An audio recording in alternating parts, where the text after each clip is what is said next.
How to clear cache on Snapchat. Hello everybody, welcome back to my channel How to Apps. This is me Pipin Basnet, and today I'll guide you on how you can clear cache on Snapchat.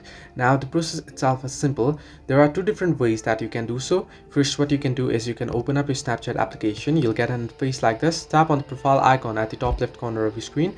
You'll be headed into your profile. On profile, tap on the gear icon at the top right corner of your screen, and here under settings you want to scroll all the way down below, and at the here under account actions you can see the very first option that says clear cache. Simply tap on clear cache and it'll ask you all your caches will be cleared, your memories backup won't be deleted. Simply tap on continue and delete it and it'll be deleted. The other way is you can scroll down the notification bar, tap on the gear or the settings icon at the top right corner of your screen.